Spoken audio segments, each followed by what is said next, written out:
last like 7 videos I've done from YouTube have been absolutely definitive. I'm absolutely sure of X or I'm sure of Y, but these guys fit right in the middle of a grey area. And what I'm talking about is there are some shoes that come down the line and I know for a fact that people out there are going to be interested in them. The Air Jordan 1 Pollens and the Air Jordan 1 Low Travis Scotts. Absolutely guaranteed that people out there are interested in them. And then you have shoes that you're just like, nah, these are an interesting shoe. I'm sure people will be, looking at it and want to know about it, but they're not going to be going out there and buying these shoes. But these guys, it fits right in the middle of that. And it's true for Air Jordan 14s. They're one of those hit or miss shoes. Sometimes they're absolutely fire, beautiful shoes, especially the white and cherry red, or for example the Ferrari red, Ferrari yellow for that matter.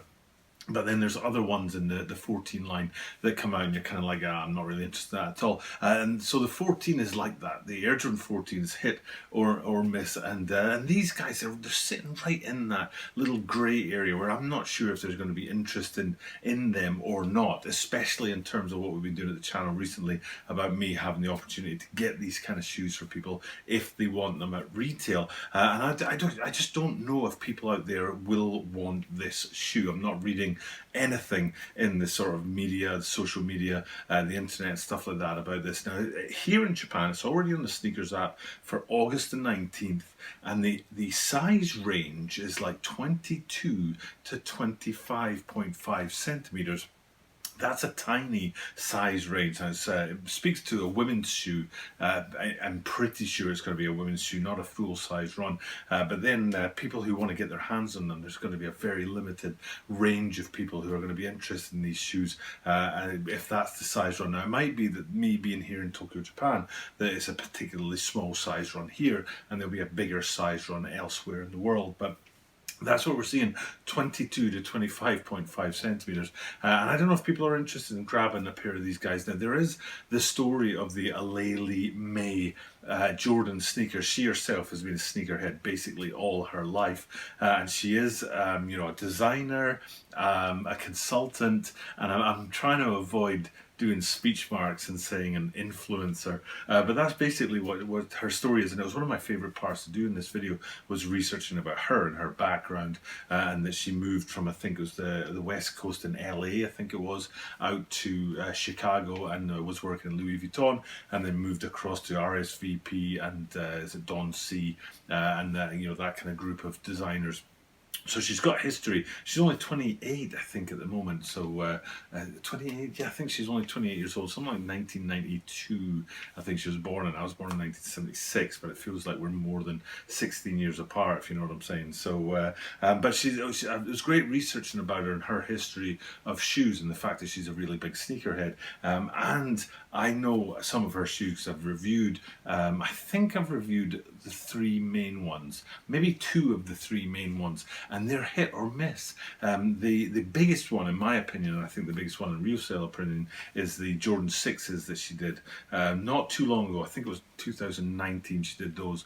Prior to them were 2 Jordan 1s that are a bit of a miss as far as I'm concerned, and I can guarantee one's a miss because it still appears on the sneakers app in the in-stock section every so often.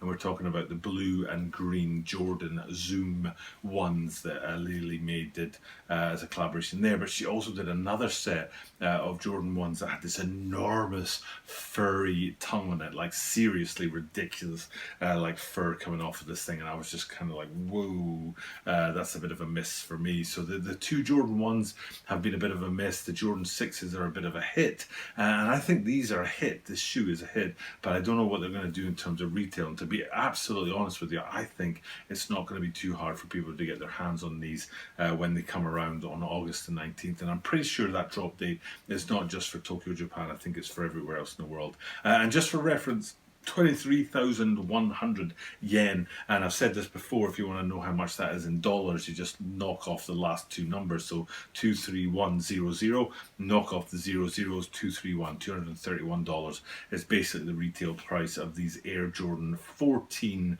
lows, and that low is a major part of this shoe, especially for me, but maybe for you guys out there as well, because the lows are often a little bit more iconic than their bigger brothers, unless you're talking about things like the Jordan 4s or Jordan 3s, but the bigger shoes, if you think of Air Jordan 1s, for example, or if you think of Jordan 6s, Jordan 5s, the lows are less sort of commonly seen. Jordan 12s, all these ones have had lows over the last like 12 months or so, and they're great looking shoes, but they're less commonly seen. And the 14s is very much in that department. The highs are very much more obvious and out there, and people know much more about them. But then when a low comes along, it's a really nice thing to see. But this is a particularly interesting low because it's not that far away from its high big brother. So in terms of like why this is an important shoe, LOW May and who she is and why her shoes are important, and then just from a general structure and design point of view, it's a great looking shoe. But like I said, I'm actually going with these are going to be fairly easy for people to get their hands on. I don't think it's going to be something that you need to be hitting up resale and places like StockX and stuff like that to grab a pair. I think you'll probably be able to get them on the day that they drop. But then again, they are a Jordan sneaker, and anything between Jordan 1 and 14 is generally speaking thought of as hot. Anything after 15 is questionable, but these guys being a 14, there is a chance that they might actually move pretty fast. And if the size runs that narrow, there might be many people interested in very few number of shoes, so it might be hard to get your hands on them. But I'm not going for that. I don't think that's the case. Now we do have to look at a couple of details on there, and that still speak about the quality of the shoe and the structure of the shoe. And like I said at the start of this video, 14s for me are hit or miss, and sometimes I love them and sometimes not so much. But I actually really dig these guys, and especially I like getting to talk about 14s because of these right here, the Mighty Ducks. We all know somebody who's got a pair of the grey Mighty Ducks down in the Philippines, and a beautiful pair of shoes from the Mighty Ducks, and having the insignia of the duck like printed into the suede upper is an absolutely iconic shoe and one of my favorite shoes to talk about. And that's one of the reasons why I love to do 14s, because then I can pop up these guys and enjoy the memory of one of the greatest shoes ever one of the greatest collaborations. So but in terms of these guys, there's not much that really links up to those Mighty Ducks except for it being a 14. And these guys, much more of a sort of tan feel to the upper, and it's a suede upper on there, really high quality materials. But that's not really where the talking points come in the shoe. The two major talking points come on the gold and on the marbled jade. And we'll start with the marbled jade, and we're talking about the sort of mudguardy bits that come up out of the midsole and onto the upper in 3 places towards the front, in 2, and then across the back end of the shoe. And it's not just a solid green jade, it's a marbled sort of effect green jade on there, and I think it's absolutely beautiful. I think it's a fire design point from LOW May to put that on there, and it really balances out the sort of plainness of the kind of tan. It's not sail, it's more of a tan, almost like a concrete grey on the suede of the upper, so you have that kind of blandness of the upper, and then the detailing and that jade marbling is a beautiful effect. And then beside that you've got the hits of gold that run through the sort of midfoot, the kind of midfoot shank running into the outsole on these guys. And if you flip it upside down and have a look at the outsole, you'll see that gold running through the shank in the middle there. But you also see that although predominantly that outsole is in the same colorway as the upper, you do also have a disc in there that gives you that jade as well. So all 3 sort of major talking points on the upper of the shoe are repeated on the outsole of the shoe as well. And then going back up to the other end of the shoe that goes as high as possible to the top of the tongues, one of my favorite details is right at the very top of any Jordan 14 tongue is the way they have that kind of bar that runs across the top of the tongues. I really dig these tongues on Jordan 14s. I know some people don't find them cool, but I think they're very, very nice, and they've got that that extra little bit of green up there that adds a sort of bit of balance to the shoe. And then the final thing to go look at is some more gold, because there's some really classy gold aglets on these guys, and hopefully found a pretty good picture up here that gives you a look at those aglets hanging down the side of these shoes in gold. So basically that's the whole shoe.